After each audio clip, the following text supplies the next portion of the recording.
الحمد لله نحمده ونستعينه ونستغفره ونؤمن به ونتوكل عليه ونعوذ بالله من شرور أنفسنا ومن سيئات أعمالنا من يهدي الله فلا مضل له ومن يضلل فلا هادي له وأشهد أن لا إله إلا الله وحده لا شريك له وأشهد أن محمدا عبده ورسوله أما بعد فأعوذ بالله من الشيطان الرجيم بسم الله الرحمن الرحيم يا أيها الذين آمنوا اتقوا الله ولتنظر نفس ما قدمت لغد واتقوا الله إن الله خبير بما تعملون صدق الله العظيم.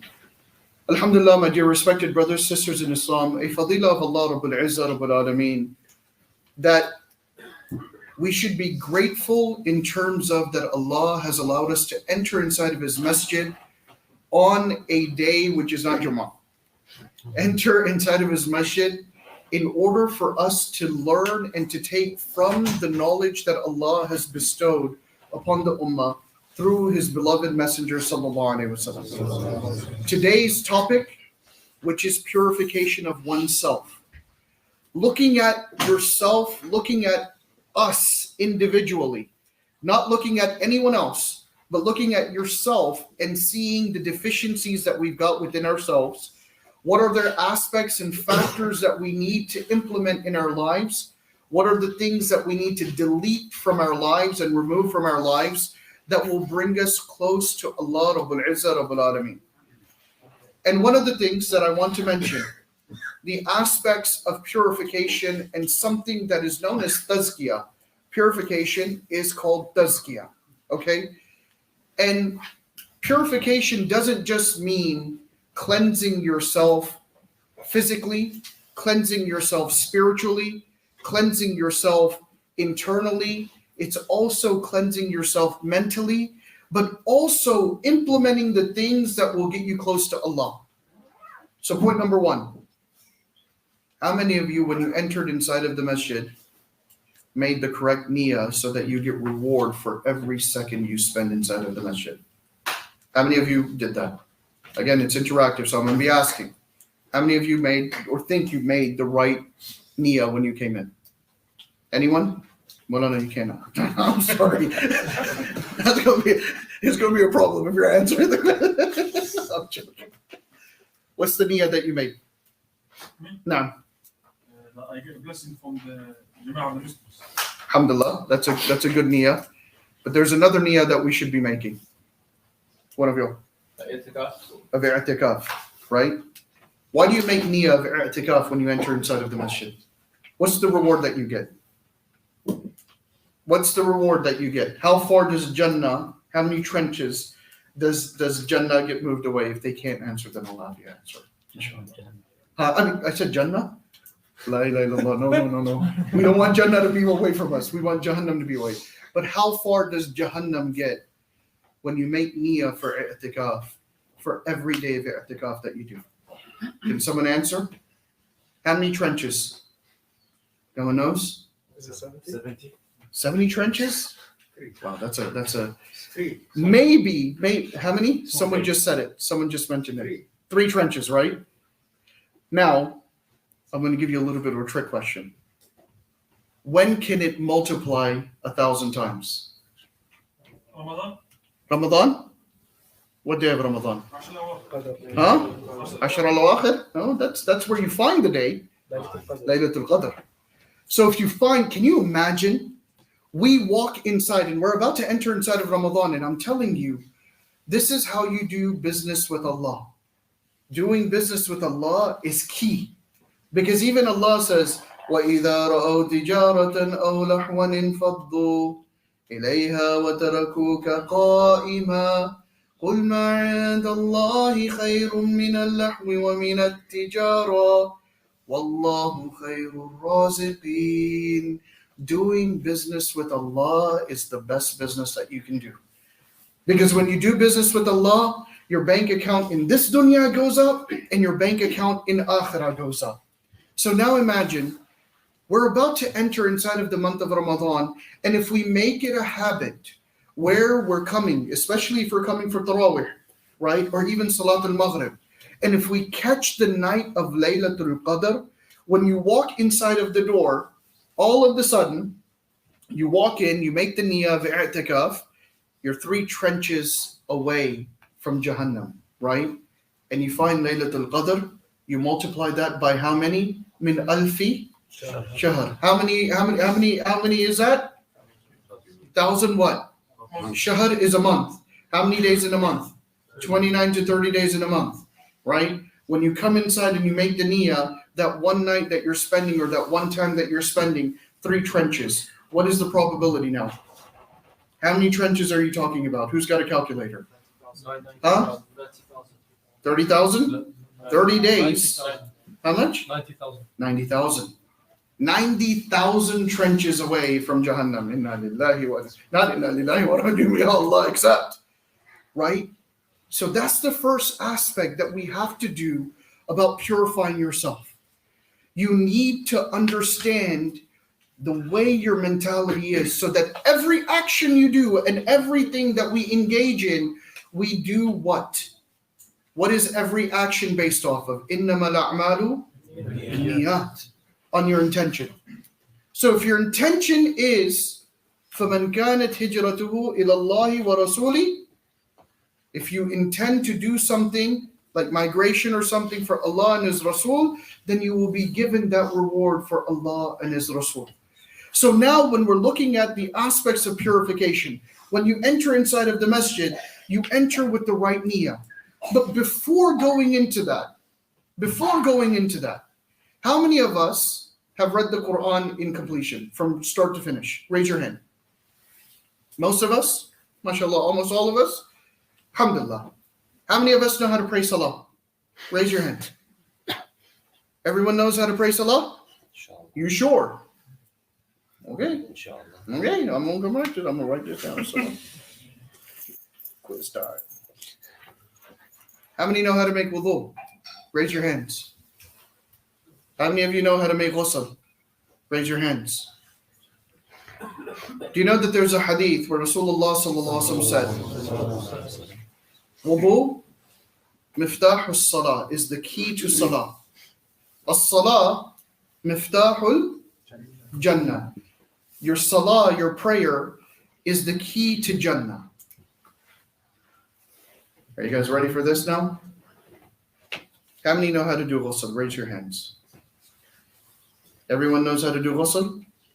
Keep your hand up, because you've just volunteered. You in the back with the gold glasses. Yes, you. Okay. How many fard did ghusl? No one whispered the answer, please. 3 fard in ghusl? Yeah. Who can tell me what the first fard is? Yeah. Keep your hands up. Keep your hands up if you know it. How many fard in ghusl? What's the first fard? Everyone say it. Yeah. Intention? You're not supposed to answer that. We already failed on the first question. I said, how many fard in ghusl? Not outside of ghusl. How many fard in ghusl? Name one of them. Washing the mouth and gargling up till? What's number 2? Nose up until? Where it hurts. It reaches where it hurts, where it hurts. You know how they say feel the burn, baby? Where you feel the burn, right? But during Ramadan, what did the scholars say about that? Don't do it so much so where it goes into your throat. What's the last fard? Everywhere. Washing it. Mm-hmm. What does that mean for your hair? Your scalp. Down to your scalp, right? How do you get the water down to your scalp? Scrub it in, right? If I've got braids, what do? I don't have braids. I don't have enough hair for braids, but still. Huh? How do you do that? Mm-hmm. And you get the water all the way down. Imagine that's ghusl. How many of us know the faraid of wudu? Raise your hand. Why did everyone not raise their hand? You have to. You can't do that. What's the first? How many fard in wudu? How many fard in wudu? Number. Hand face, Number. 4. 4. You know what they are. You've got to know the number. Okay? First fard. Now, hands? How? Up to where? Up to your elbows? Up to the wrist. Up to the wrist? I'm talking about the fard of wudu. Face. Arms. First one is Face. mouth. Face. Arms. Face. The face? That's the first one? Mulana, is that correct? Jawab durust? Huh? Face. The hands. The fard of wudu is what part? You start with the hands, right? First, but the fard, this is sunnah, starting out. The fard is where you're washing the face from where to where? From hammer to ear. Your hairline? So I'm going to be washing it from here?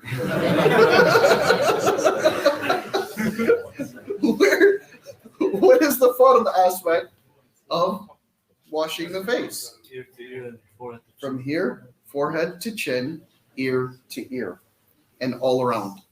And yes, I do have a chin, like I said. I told you guys I had a chin. It's hidden under the beard. You have to get the water inside of the hair, right? Second fard, what is it? And like arms up to the elbow. Up to your elbows. Third fard, masa? To what point? How many fingers? We talked about this earlier. 4 finger lengths. So then it gets to my hairline, right? 4 fingers. Last fard, your feet. For those of you that were here today, when I was mentioning this earlier, what does this do spiritually on the Day of Judgment for us? Nur will be in. Nur will emanate from where? On the bridge of Sirat when we're crossing it. Okay? So it will emanate from that aspect. Now, the reason why I'm beginning this, because now we're going to get to Salah. How many of us know how many fard in Salah? You've been in the class and you can't. I want some of the students to do it. How many fard in Salah now? 6. 6? You sure? I thought the magic number was 7. Is it 6? Yeah. Right. Good job, mashallah. You said it with yaqeen. Right? What are the fard of Salah?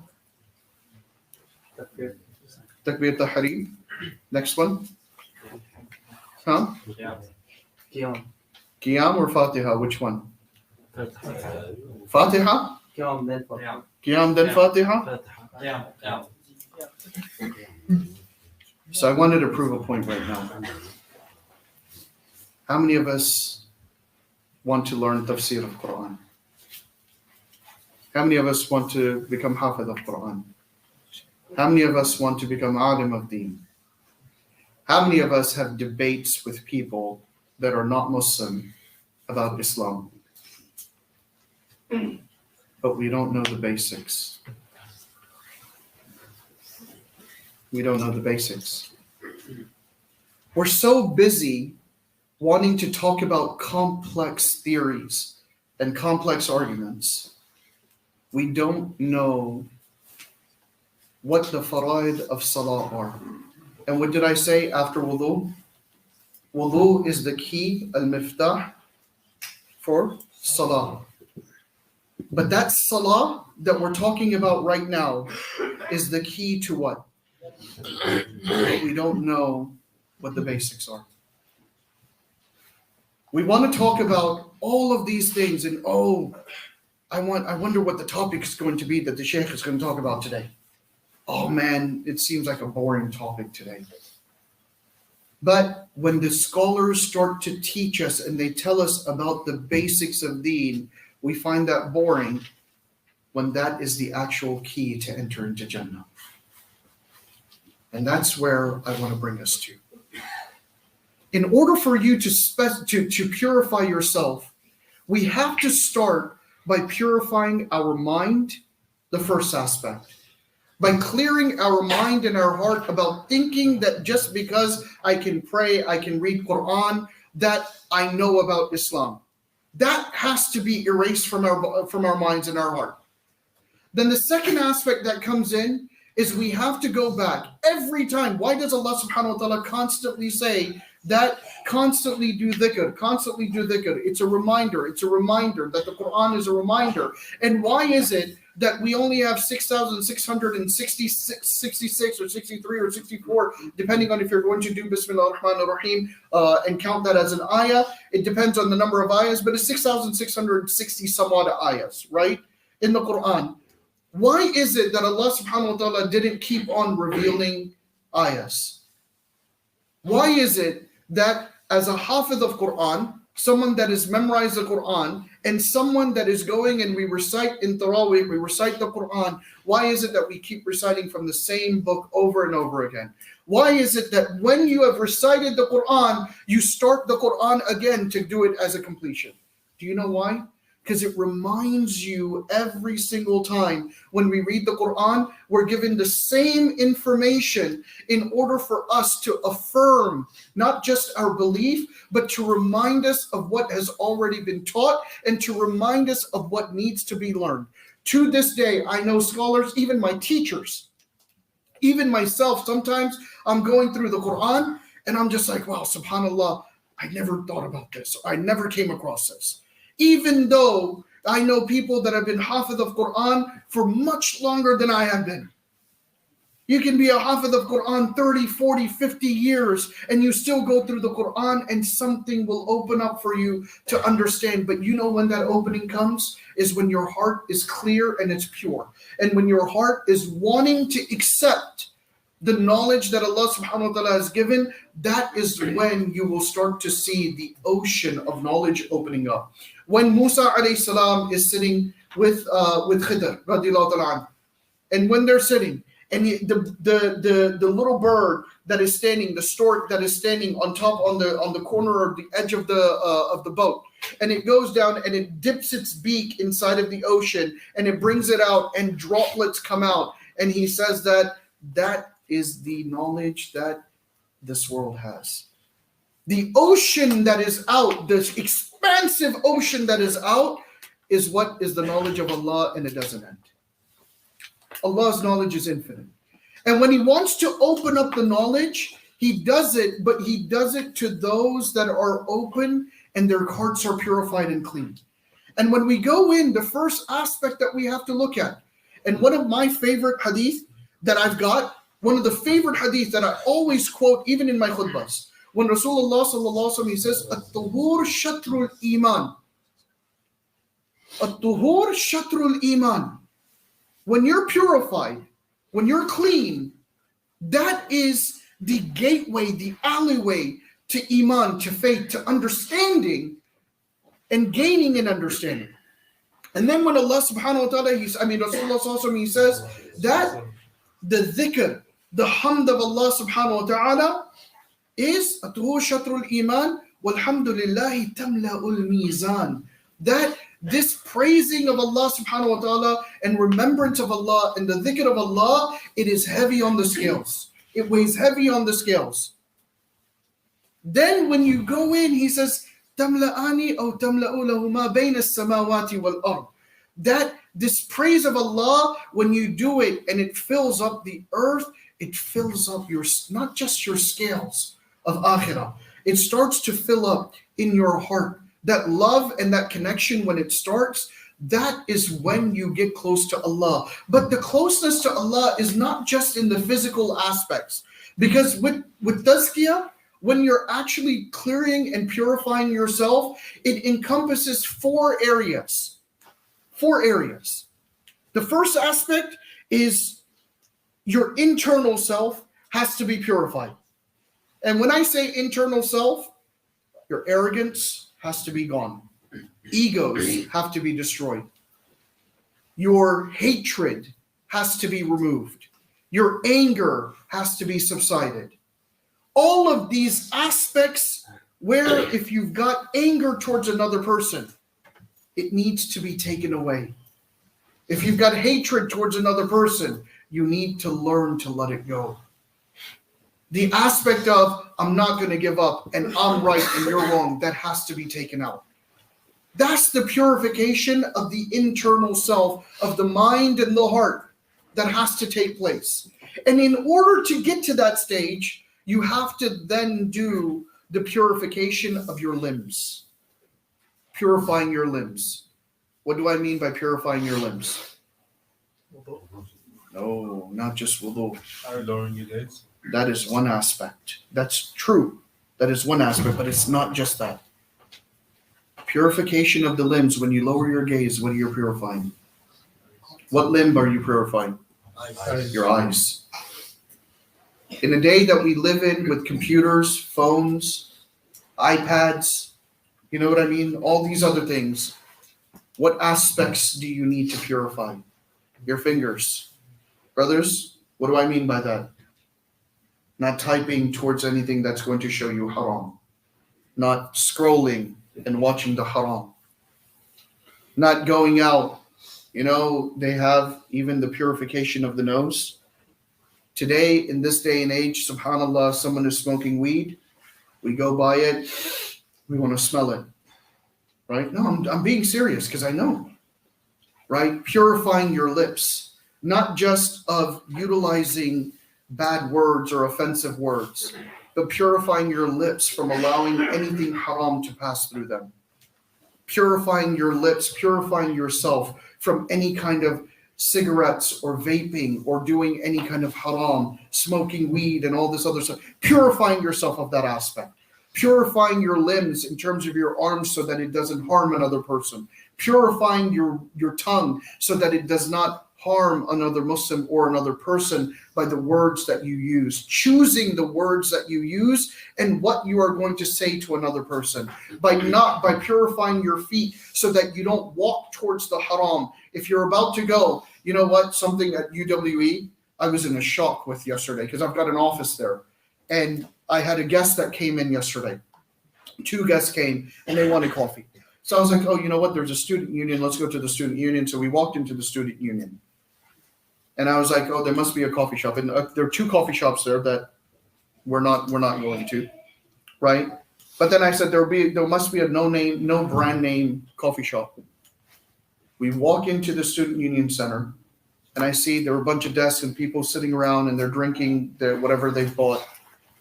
And then I was like, oh, it seems like it's downstairs. I walked downstairs. I turned around and walked right back upstairs because there was a bar that was downstairs. And one of the brothers, he goes, oh, don't you know? This is part of UK uni life. I think there's a pub or whatever, like a campus pub, I think it's called. Yes, something right, something like. And even if your niyyah is not to go there to drink, but if you're walking towards that area and you walk inside of that place, even to hang out with your friends, you're walking towards haram. You're normalizing something that's haram. Exactly. So when you're doing that, and that is aspects of tazkiyah, not walking towards something that is going to indulge you or make you be part of a people that is haram. Why does Rasulullah sallallahu alaihi wasallam say? And then another part of tazkiyah is the friend circle that you have, the outreach and the people that you're around. If you're hanging out with those that are doing haram, guess what? Musa alayhi salam, how many of you know, or how many can tell me, where's Musa alayhi salam buried? Did Musa alayhi salam ever enter inside of Masjid al-Aqsa, or was he able to go back to Jerusalem? No, right? Why? Huh? The people, Bani Israel, were punished because of what? Not Musa alayhi salam. But the people were why? What type of disobedience did they do? How did they enter? What were they told to enter? How were they told to enter inside? They were told to enter, like they didn't fight, they were going to win when they entered. They were promised, but still they refused. But how were they told to enter? Face first and bow down. How did they enter? They dragged their butts on the ground. They disobeyed Allah, dragged their butts on the ground to show, because they wanted their nose to be high.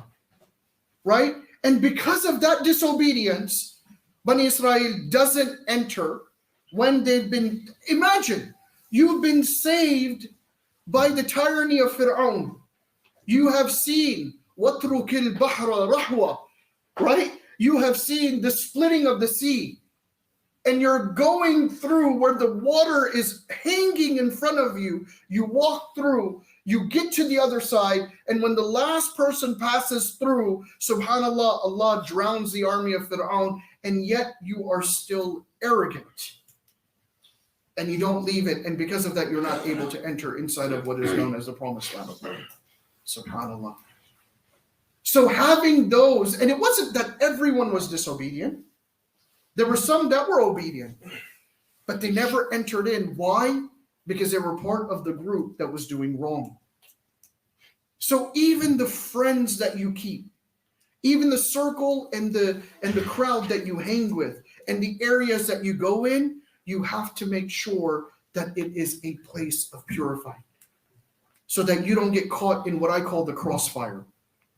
Now that's your limbs. And there's a beautiful ayah where we were talking about outside, and not all of the brothers were able to hear it, but where Allah, He says, "Man khashiya ar-Rahmana bil ghayb, fabashshirhu bimaghfiratin wa ajrin kareem." But the key aspect is when you're alone. Now, how many of us have experienced this ourselves? I'm praying alone, masjid is empty. Alhamdulillah. All of a sudden, someone walks in. Alhamdulillah, Rabbil Alameen. You straighten out because someone else is watching me. Oh, this is Sheikh al-Azhar. This is shirk al-khafi. Shirk al-khafi. But I'm not talking about shirk al-khafi right now. What I'm talking about is, if you want to know yourself, write this down. If you want to know where you are with Allah internally, check yourself when you're doing ibadah alone and when you're doing ibadah in a room full of people. Check yourself. I don't want to know it now, but you will immediately know where you stand in terms of your cleanliness of your heart and your niyyah right away. Number 2, if you want to understand what level you are actually at with Allah Rabbul Izzah Rabbul Alameen, look at the quality of the way you remember Allah. Whether it's in salah, or whether it's doing dhikr, or whether you're reading Quran, look at the quality in how you read the Quran or you remember Allah. How many of us have done wrong?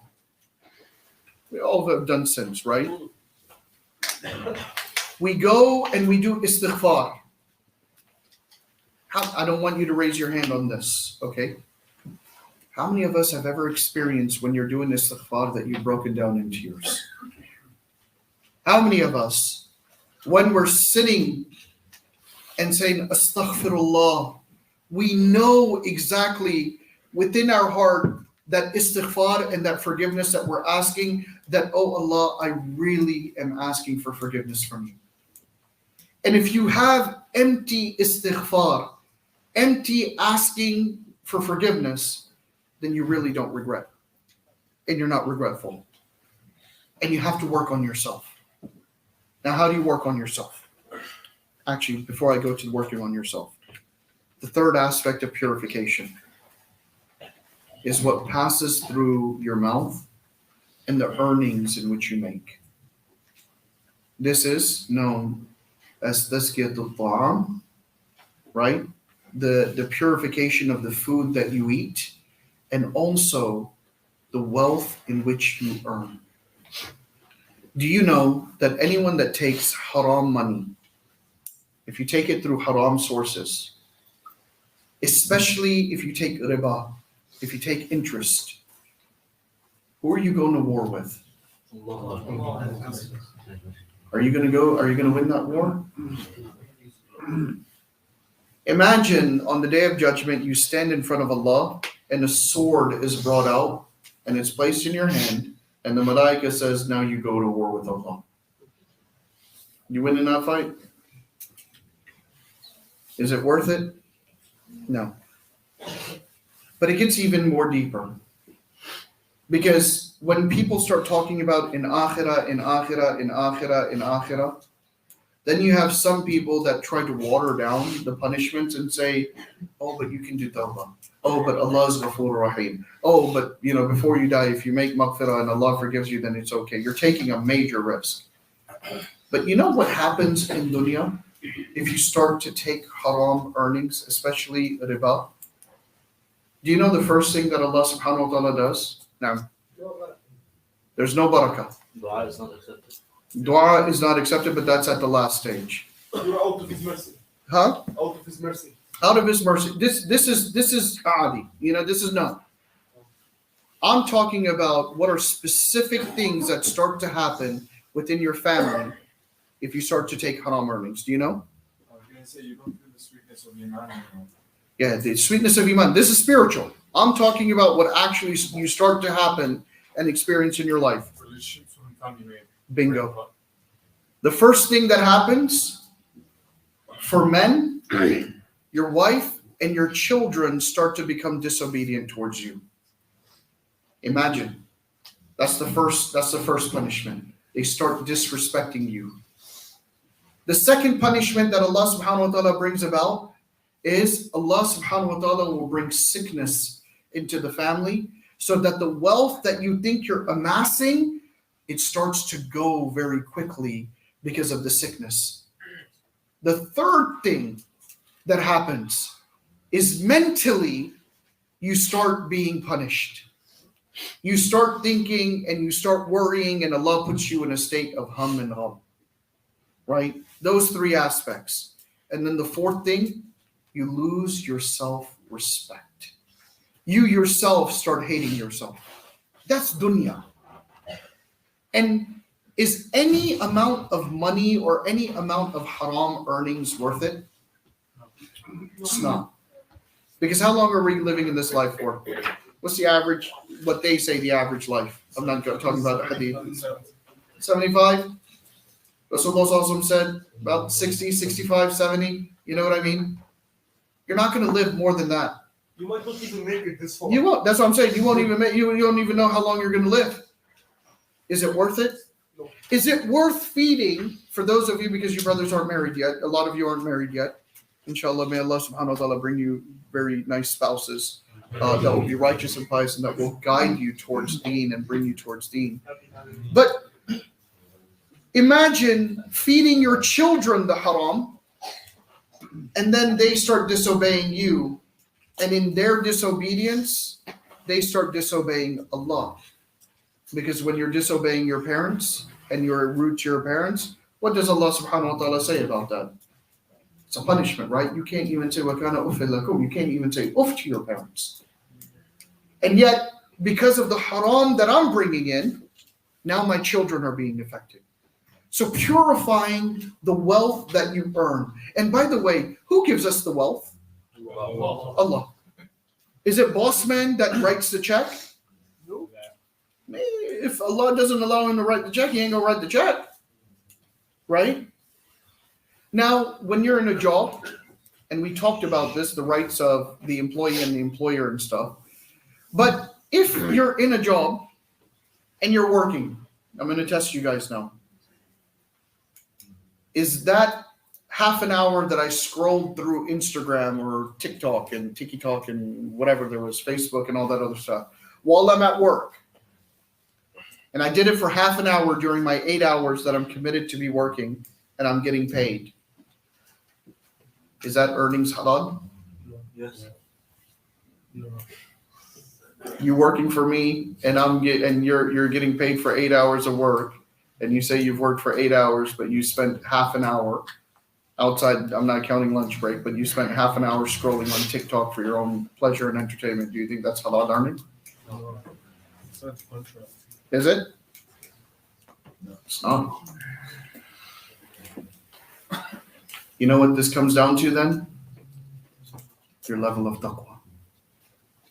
That's why I started out with the ayah, Ya ayyuhalladhina amanu taqullaha wal tanzur nafsum ma qaddamat lighad wattaqullah inna Allaha khabirum bima ta'malun.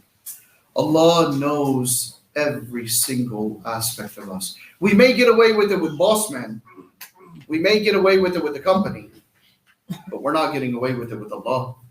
And we're going to be asked about this. And similar, where the employees have rights upon the employer, right? But we're not talking about that. We're talking about ourselves. And then the last aspect of tazkiyah is tazkiyatun nafs. How many types of nafs does Allah subhanahu wa ta'ala talk about in the Quran? 3? What's the first one? Nafsul lawama. What is that one? Is that the middle one, or is the other one the middle one? What's the worst type of nafs? Huh? Nafsul amara. Why is nafsul amara the worst type of nafs? Because you become a slave of your own desires and your own self. What's the best kind of nafs? Nafsul mutma'inna. يا أيتها النفس المطمئنة ارجعي إلى ربك راضية مرضية فادخلي في عبادي وادخلي جنتي. The one who has. And what does Ibrahim alayhi salam say when he goes and he asks, Oh Allah, كيف تحيي الموتى? How do you give life to death? From death? Does Allah say, what do you mean? He asked him, Hey Ibrahim alayhi salam, are you doubting me? Are you not believing in me? And he says, No, Allah. I just need tatma'in al-qulub. I need that itminan, that comfort, that sakina that comes inside of my heart with regards to my belief in you, in my heart.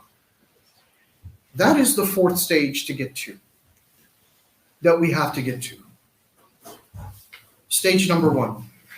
What was stage number 1, guys? Purifying what? Our internal Intention.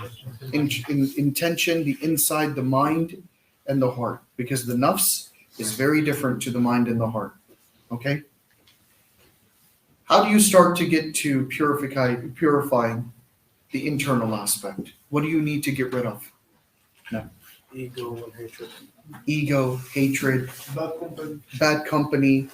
and also, well, bad company is from tarah, right? Your external limbs. It's the internal aspect that you need to purify. You need to purify your mind. And how do you start purifying your mind? What's one of the best ways to purify your mind? Yes. Huh? I was going to say dhikr. Dhikr is one of the steps. Istighfar. How many times did Rasulullah sallallahu alaihi wasallam say that we should do istighfar on a minimum daily? Huh? That's on one hadith. What's the second hadith? 70 times. So 70 and 100. They're 2 different hadith. Right? How do you do istighfar? How do you do istighfar? Someone tell me. Someone tell me, how do you do istighfar? Raise your hand, raise your hand. You keep answering all the questions, bro. I'll come to you. Say astaghfirullah in your heart and on your tongue. In your heart and your tongue. Astaghfirullah, astaghfirullah, astaghfirullah, astaghfirullah, astaghfirullah, astaghfirullah, astaghfirullah, astaghfirullah, astaghfirullah, astaghfirullah. Is that how you do istighfar? What am I doing? Reading it. Just repeating it. What are we talking about? Tazkiyah of what? The mind and the heart. So the mind and the heart, when it starts to purify, the way you do istighfar is you think about the istighfar that you're asking for. The heart has to go into a state of actually seeking forgiveness, a state of actually wanting it and loving what you're asking from Allah. So when you're saying astaghfirullah, you know, subhanallah, I remember there was one teacher, and I've heard Mufti Sulaiman say this also sometimes. There was one of my teachers, I remember when we were on a walk in the jungles in Africa. And he was just walking, and all he kept doing was, Ya Allah, oh my beloved Allah, please forgive me. And the way he said it, And the way he was talking to Allah, asking for forgiveness, made me cry even though he was saying it. And that is something that I want you to take away from today. When you're walking, find at least an hour, 15, 20, 30 minutes, either before you sleep, during the day, in the daytime, and just walk. For those that understand Urdu, go there and say, "Eh, mere pyare Allah, mujhe maaf kar de. Oh, my beloved Allah, please forgive me. I beg you to forgive me." And then think about the wrong that you have done. Think about the haram that you have done in the past. Think about the haram that you have done that day. Think about the wrong that you have done, whether they're major or minor sins. Think about any bad thoughts that may have come in your mind, and then you go and you say, "Oh Allah, forgive me. Ya Allah, oh my beautiful Allah, oh my beloved Allah, I beg you, please forgive me." And when you start to do this with conviction and love, just like if you harm your parents and you do something to your parents and you get upset and you go and you say, "Oh my God, Mom, please forgive me. I'm so sorry." Or when we harm someone, the way we ask that forgiveness from someone, that exact same way, but amplified.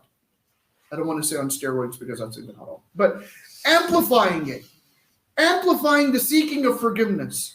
Regardless, I promise you, my teacher, he said something to me. He said, "Feroz, if you want the keys to the treasures of this dunya and akhirah," he said, "that key is istighfar."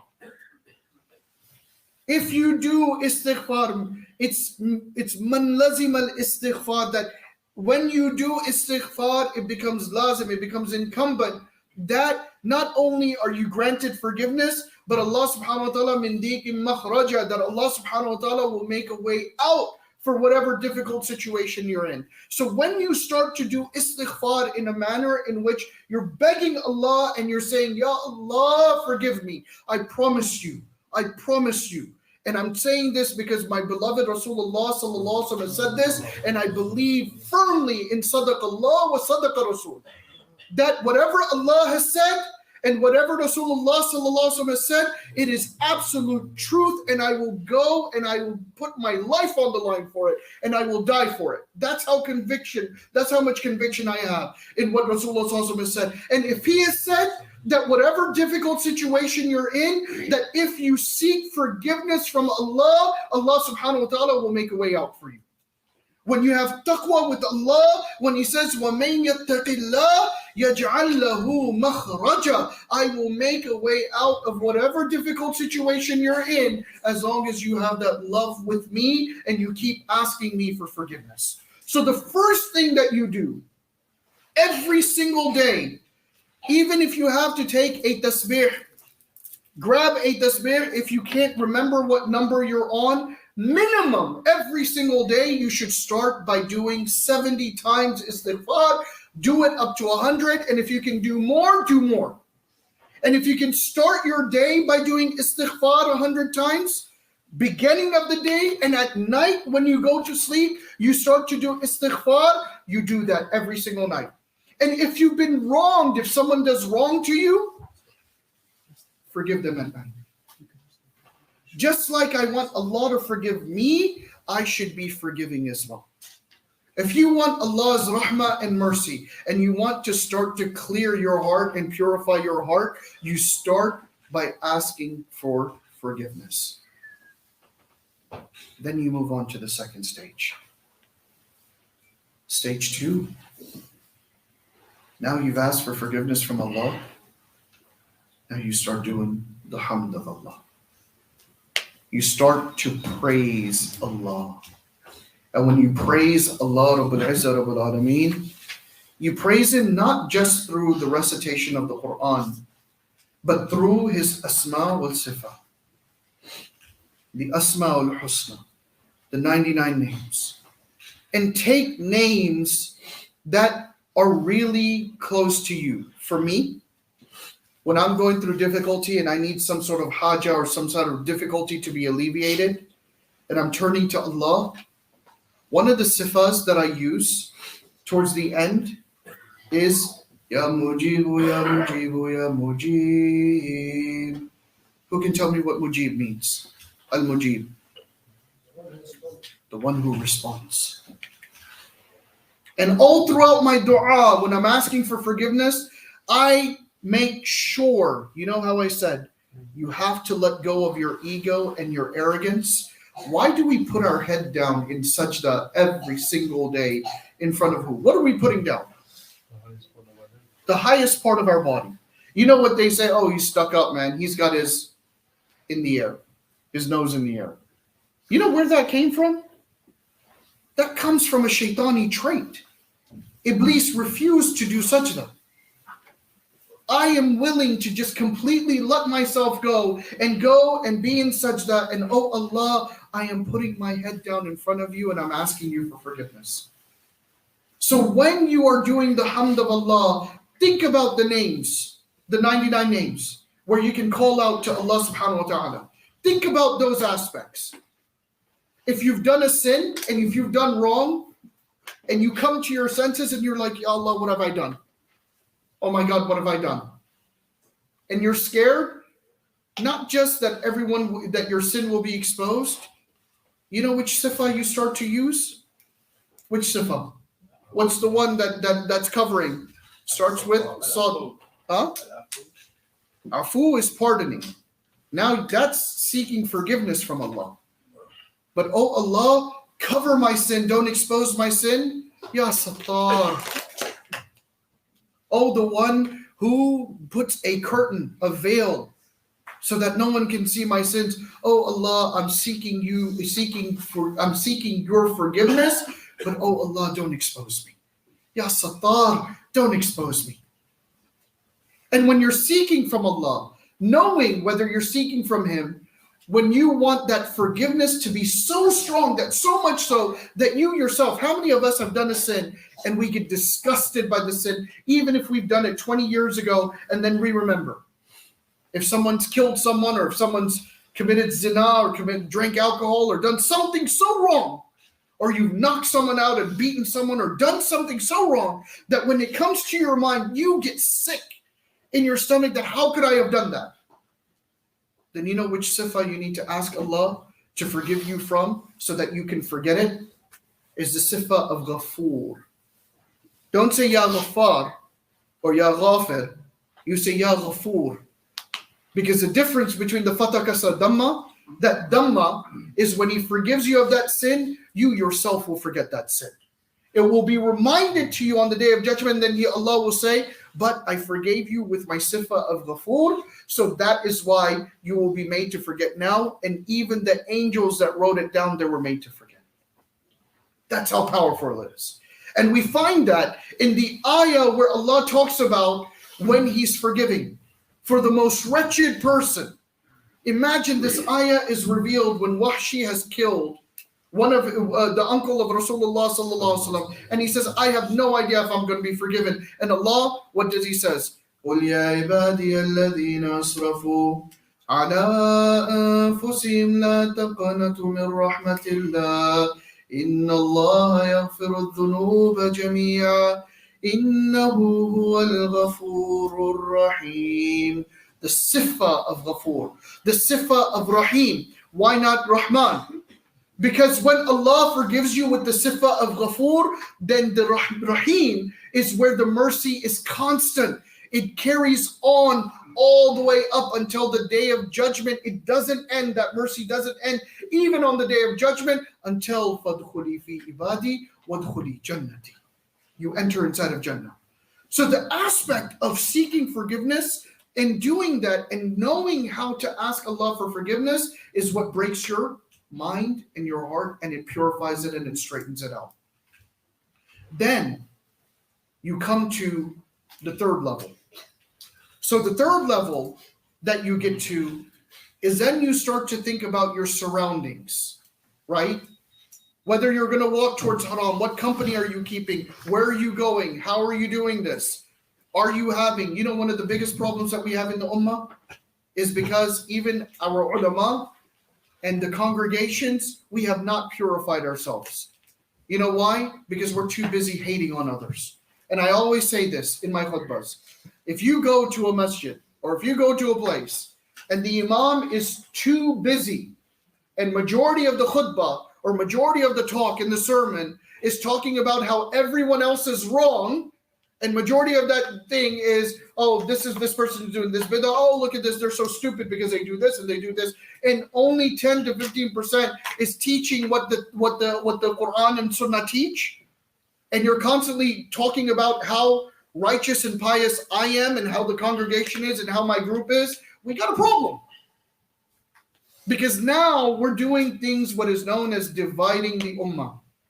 And until you don't reach a certain state of tazkiyah, until you don't reach a certain state of purification, that bashing is going to lead towards hatred.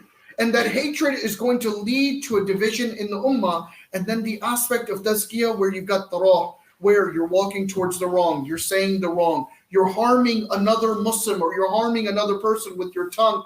All of that aspect starts to deteriorate what you have on the inside, because then what does it start to give inside of your heart?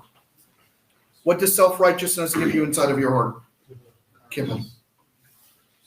Is there any place in Jannah for even a person that has a mustard seed worth of kibr inside of their heart? So if I'm not going to qualify to go to Jannah, what do you think is going to be my dunya? What is going to be the condition of my dunya? So when you start to keep company, find the company of those brothers, and for sisters, of those sisters and brothers, you don't hang out with sisters, all right? And vice versa. You guys might find it funny, but in university or even at workplaces, maintain your aspect. And especially if there's a sister that's in hijab, you think, oh, I'm religious, she's religious, I've got a beard, she's got a hijab, oh, nothing's going to happen. That's when shaitan attacks you the quickest. That's when shaitan attacks you. But when you're in university, when you're in high school, when you're in school, when you're in workplaces, make sure the environment that you're in is an environment that is going to be conducive to our deen, al-Islam. And then the work that you do, the earnings that you have. For those of you that are studying, and I know a lot of the brothers, I mean, I'm not going to mention one of the brothers' names unless he wants me to, and you can give me a signal. I don't know where he is right now.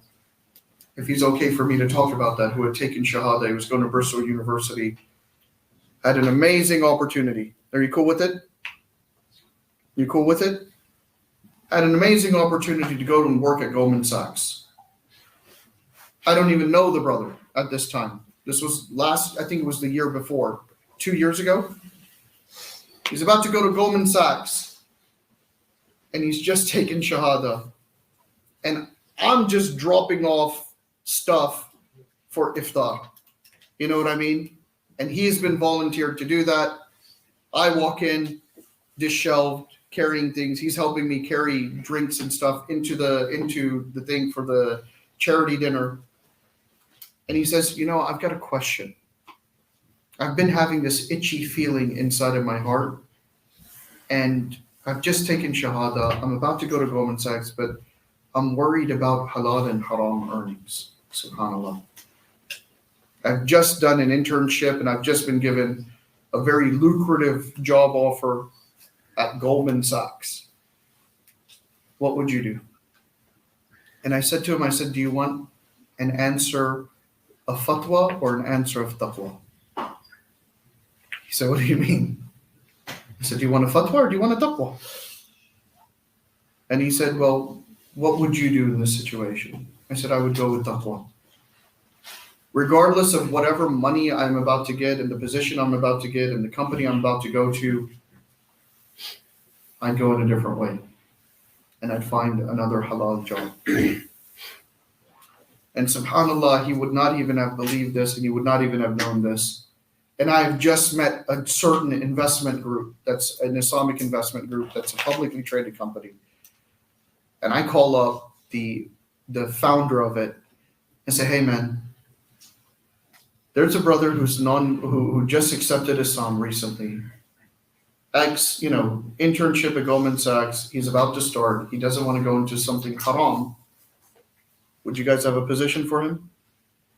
And they're like, well, we don't even know him. We have an interview. I said, I'm vouching based off of what I understood his level of understanding and his wanting a purification of his wealth was, and his fear of going to Jahannam because of the haram that he's got and not wanting to go to war with Allah. He passes his interview, he gets his position, and then he gets a bonus, and then he gets a higher position. And then he's sent over to a different, a specific office to run that specific office. And you know what that testament is to? Because a lot of other people then afterwards heard the story and came to me and said, can you do the same? Can you do the same for me? And I was like, if you think that I'm the one that did this, you've completely missed the mark. I'm just a pawn. I was just asbab. Allah used me as the vehicle for the message that Allah wanted to deliver and for the work and the halal earnings that Allah wanted the other brother to get. But if your intention is pure, then you won't even have to call me. Allah will make the way for you to gain that halal earnings. But your intention has to be there. And your desire has to be there. And write this down. Your acceptance of whatever Allah will want to give you, you have to accept whatever condition you're going to be placed in. The most important aspect of gaining the nusra, the help of Allah, is that you're willing to accept, even if it means going poor and being on the streets, willing to accept whatever condition that you're about to be in because you want to maintain your relationship with Allah. Because when you maintain your relationship with Allah, Allah subhanahu wa ta'ala will open doors. You may have 1,000 pounds a month or 2,000 pounds a month, but you will have more barakah in that 2,000 pounds a month than the person who's making 10,000 pounds a month, because Allah subhanahu wa ta'ala will just make it where your intention was so pure that it was accepted. So purifying your earnings, your wealth, purifying the food that you eat. And I know we had some serious controversy about halal and haram chicken. They used to call me Sheikh Chicken in Bristol, right? And it was because I was adamant about hand slaughter, about making sure that the animal doesn't die before the slaughter takes place. And many people just don't understand the spiritual aspect of when you put haram into your body, when you eat something that is haram. And then people come and they say, Sheikh, I pray tahajjud. I'm praying tahajjud. I'm up 2 hours, 3 hours. I'm making dua, but my dua is not getting accepted. My earnings are halal. My this is halal. My this is halal. And yet, because of some haram chicken that I want to eat, or something that, I don't want to say haram, but something that may be doubtful, and it may have died before the slaughter, which then becomes haram for you to eat. And because of that, because I don't want to sacrifice 10p a little bit more, or I don't want to sacrifice going the extra mile for it, then my dua is hanging for 40 days. And then we wonder that if I put something into my body, why is my dua not being accepted? We have to be very careful with what we eat and put into our body. When they say that you have to have rizq, halal, and tayyib, pure. So purifying even that in which you eat. Purifying what we put into our body. Now, how much time do I have? Wow. I don't have much time. SubhanAllah. Purifying the heart. How many of us pray? Well, no, don't raise your hand. You'll know. How many of us actually pray 5 times a day? I don't even want to say pray on time 5 times a day. If you don't pray 5 times a day, you're doing double istighfar, and you need to make up that salah if you miss it during the day. Okay? How many of us are attached to the masjid? Look how beautiful this looks right now. Does this not look beautiful when you've got a masjid full of brothers? How many of you have gone to Fajr Salah? Some of you, one odd moon, right? And you've got literally one row. And that one row is of us uncles with white beards. Very rarely do you see the youth coming to pray Salah in the masjid. Very rarely. Why are we not taking a spiritual home? Do you know the masjid is a hospital? You guys know that?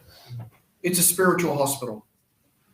But not only is it a spiritual hospital, the masjid is also a sanctuary. When you come inside of the masjid, how many trenches away from Jahannam, if you have the right niyyah and you walk inside, how many trenches far away are you? 3 trenches. I haven't even gotten into the details of how far the trench is. The distance that the trench covers of the fastest horse. I haven't even gotten into that detail. And when you come inside of the masjid and you do this, not only are you seeing about who the brothers are and purifying yourself, but if you want to see who's not a munafiq, who's not a hypocrite, do you know which salahs you catch them at? Isha and Fajr. So how many of us aren't hypocrites? Do you want to know about us? Because now it's about me. And knowing about me and who I am. How many of us come to the masjid for Fajr and Isha? And if I'm not showing up, I got a lot of work to do. I got a lot of work to do. And if you want to get close to Allah, you have to get close to Him through the means by which the Prophet ﷺ taught us to do. Now, because I've got 5 minutes, right? Or 10 minutes. I got 10 minutes? 7:40. 7:45? Okay. I got 15 minutes. This is good. Alhamdulillah. Now, let me give you guys some glad tidings. Did you enter the masjid because of yourself? Did you choose to come inside of the masjid? Huh? Did anyone choose to come inside of the masjid? Anyone? Yes? No? Yes? Sort of? You ain't coming inside of the masjid without an invitation. Who invited you to the masjid? Allah. So if Allah's invited you to the masjid, is that good news or bad news? Really good news. Really good news. When we were outside, what did I say? What did I ask you guys? How many have ever, and before you leave the masjid today, or before you leave this retreat today, I'm going to ask you to do this. How many of you have ever prayed 2 rak'ahs of nawafil, of shukr, of being grateful to Allah for allowing you to be a Muslim? How many like MMA? Watching MMA, right? I'm not going to get into the fiqh of punching people in the face. Who's the most famous fighter of MMA? Huh? John Jones. Who else? Khabib. Connor. What about his son? Islam Makhachev? Okay. So let me ask you. Connor, constantly in trouble? Constantly in trouble. John Jones, constantly in trouble? Constantly in trouble. Habib, is he in trouble? What's he always doing? After Alhamdulillah, that's what he's known as. Alhamdulillah, right? Now, Ibi, what else? What's he always doing after a fight when he wins? He goes into such stuff. He does sajda shukr. I'm saying up your game a little bit. Pray 2 rakats of shukr. فاذكروني يذكركم واشكروا لي ولا تكفرون يا أيها الذين آمنوا استعينوا بالصبر والصلاة إن الله مع الصابرين. And you know what's amazing? And I've said this to those that attend classes in Bristol during the Ramadan courses.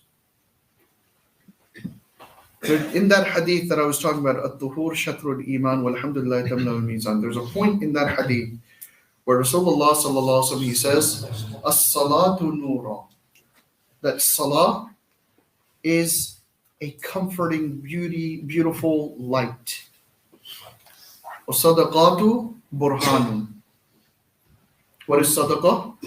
It is burhan, like a piercing, burning light, that a ray of light. And then in one hadith it says, "Wasabru diyaun," patience is like burning away of whatever difficulties it is. And then in another hadith it says, "Wasiyamu diyam." What letter does salah start with? Huh? Sad.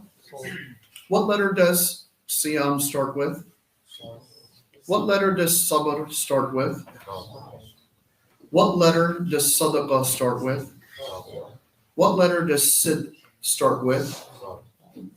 What letter does sabr start with? Sad.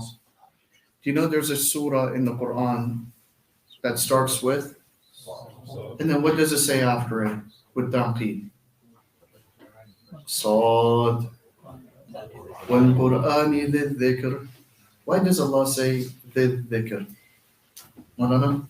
It's for emphasis. The one who remembers the Quran and remembers the Quran. So step number 1, when you started to purify your inside, is to go to the one who's created us and to see what he has given us as a message, which is the Quran. Read the Quran not just in the language that you understand and not just in Arabic where you're just running through it. Tip for Ramadan. Do a khatimah of the Quran in Ramadan. Twice. Once in the Arabic language and once in the language that you understand, if you're not Arab and you don't understand the Arabic language. Break it up, not where you think you're going to read, some people it takes 20 minutes, some people it takes half an hour, some people it takes 45 minutes, some take hour and 15 minutes. Don't think you're going to do it in one sitting. I don't want you to do it in one sitting. The great thing about the Quran, for those that read the 13-line Quran, it's broken up into 20 and 19 rukan, stopping points. Take that, divide that by 5, right? Or divide it by 4 because you're reading 5 rukus, right? Read the Arabic and then read the English translation. Every single day, read 1 juz. Every day, read a juz.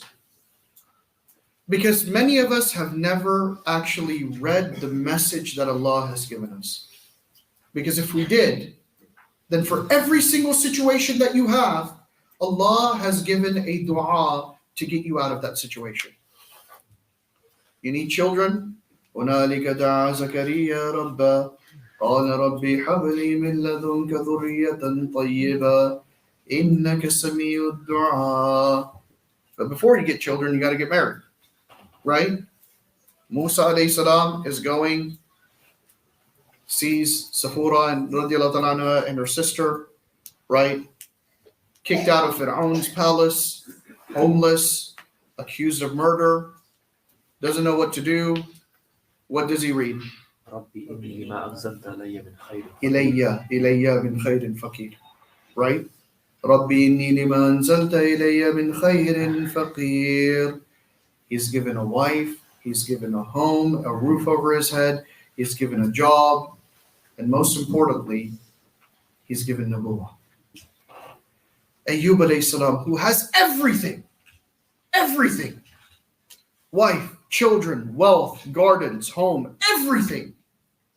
over a period of 7 years, everything is lost, becomes ill. He doesn't go to Allah and say, oh Allah, why am I going through this? Oh Allah, do this for me, take me out of this, do this, do no.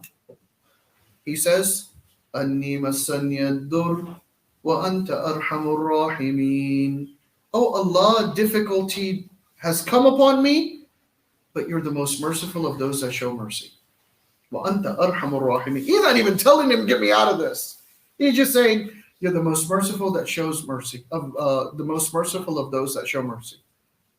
And then Allah's rahmah comes, life comes back, children, wealth, food, fields, everything comes back. For every single situation, for every single problem that we go, even if you're going through a breakup in a marriage, not a breakup in boyfriend-girlfriend, okay guys? Because I get that all the time, Sheikh, I'm depressed. What should I read? Oh my God, Sheikh, she left me. And I'm like, she got divorced. She asked for khula. No, Sheikh, we were really serious about marriage and we were dating. And inna lillahi wa inna ilayhi raji'un. Now you want me to give you an ayah for your sin? But when you're going through divorce, for the sisters in Surah Talaq, at the end of the second ayah, the ayah that I read, وَمَن يَتَّقِ اللَّهَ يَجْعَلْ لَهُ مَخْرَجًا, I will make a way out for you from whatever difficult situation you're in, as long as you fulfill the condition of taqwa. And then he goes a step further, and he says, you think you've lost your home and your husband and the source of food or sustenance? وَيَرْزُقْهُ مِنْ حَيْثُ لَا يَحْتَسِبْ. I will give you from ways that your mind can even imagine. You think you go to a job and you get money? No. I will bypass all of this and I will give you what you need. As long as we know the message that Allah has given us in the Quran, Allah subhanahu wa ta'ala has given it not just for us to read for entertainment. He's given it to us in order for us to be able to implement this in our life to better our life. Like I mentioned, for those that weren't here, Surah Yasin every morning before you do anything, after praying Salat al-Fajr, if you read Surah Yasin or even in Tahajjud, if you've got it memorized, memorize it. If you've got it memorized, recite it in the 2 rak'ahs of Tahajjud that you're doing. Read Surah Yasin every day, and you will see how your day goes, how easy your day is. You're worried about the wrong that you're doing? After every salah, recite Ayat al-Kursi. Nothing will stand between you and Jannah except for death. After every Maghrib or Isha salah, after the time, when the time has passed, when the sun has set, when ghurub has taken place, recite Surah al-Mulk. And Allah subhanahu wa ta'ala will protect you from the punishment of the hellfire. If you're worried about what's going on and what's going on in Masjid al-Aqsa, and you're worried about Dajjal and the Antichrist and all this other stuff that is coming, if you're worried about that, not only does Rasulullah SAW teach us a dua to read, but recite Surah Kahf every single Friday, Jummah to Jummah, and you'll be protected. And memorize the first 10 ayahs of Surah Kahf or the last 10 ayahs of Surah Kahf, and you'll be protected. It's simple. It's simple. You want to know how to live life? Go read Surah Insan, which the Imam recites in Salat al-Fajr on Jummah. There's a reason why we read Surah Sajda and Surah Insan every single Friday. It's because it teaches us and it has teachings inside of it. But until I have not purified myself, and I haven't purified my mind, and I haven't purified my heart, and I haven't purified my limbs, and I haven't purified the food that I eat or the earnings that I earn, until I have not purified my nafs, until I have not purified my eyes, my hands, my limbs, my fingers, my feet, my ears, my nose, my tongue, my lips, until I have not purified all of that stuff, that effect lingers. But those aspects of azkar is what is going to take you close to Allah, and it's going to bring you close to that purification that we need to have. And then you see, when you seek forgiveness from Allah and you raise your hands, you yourself become da'watul mustajaba. You yourself become an acceptance of dua. You yourself become an entity. Your hands become the most powerful weapon that anyone can have, because now you're asking from Allah. And when you ask from Allah, ask Him nothing. Be careful of asking for destruction. Ask for good. We as Muslims came to enjoin good and forbid evil. So our hearts should not be asking for the destruction of others. Our hearts should be asking for the hidayah of others along with myself. So when I make dua for someone else, the malaikas are making dua for me. But the only way we will get to that stage is when we engage in tazkiyah. So one of the things, I'm going to end it because we are at 43. 4 points. Point number 1. Purify your environment and purify your earning and start to work on your mental and your heart. Number 2, istighfar. Hold on to the keys to the treasures of this dunya and akhirah and engage in seeking forgiveness from Allah. Point number 3, go back to the book that Allah has given for you and I, for mankind, and take the lessons from there. Point number 4, make sure the spiritual hospital that is available to us is utilized. Fix your environment. You should be the environment. Don't become a part of the environment, but establish the environment based off of your iman and your taqwa and your loyalty and your adherence to Allah and the sunnah of Rasulullah sallallahu alaihi wasallam. Then you will see how things start to happen, inshallah. Jazakallah khair. May Allah subhanahu wa ta'ala accept. Forgive me for keeping it long. We have another talk by Sheikh Yahya Arabi, who is going to be there afterwards. So please make sure you stay. No. No. Yeah. There's something that's very important. Sit down. I'm sorry, we're gonna be delayed in Salah for about a minute and a half, 2 minutes. But I think it's really important because on Thursday, because I teach at the universities, for those of you that attend. By the way, for those that want to attend the classes, we don't have space though, because that room is really small. You can get a bigger space. Yeah, because we're almost at capacity. But on Thursdays, I teach the foundations of Iman, and right now we're going through the Quran and the understanding of the context of the Quran and everything. Every Thursday at 6:30 p.m. To 8 o'clock at the Wills Memorial Building. Everyone is invited to come in. There's books and everything. But the reason why I'm bringing this up is after every talk that I give, there is either 1 or 2 sisters, 1 or 2 brothers that come up to me that are asking, can you please make dua that Allah makes it where I can get married? Oh, I'm really lonely. I'm scared of the environment and everything. Can you make dua for me to get married? There are some, and right now, the hadith I am seeing with my own eyes, where there are more sisters that are looking to get married than the brothers are. Either that, or the brothers are too busy trying to convert a sister to marry her because they're just lured by the fitna of this world, because you're not protecting and purifying your eyes. Alhamdulillah, it's Green Bank's thing. Yeah. The masjid has actually started a matrimonial site, and it's not match.com. Okay? This is, inshallah, halalnikah.com.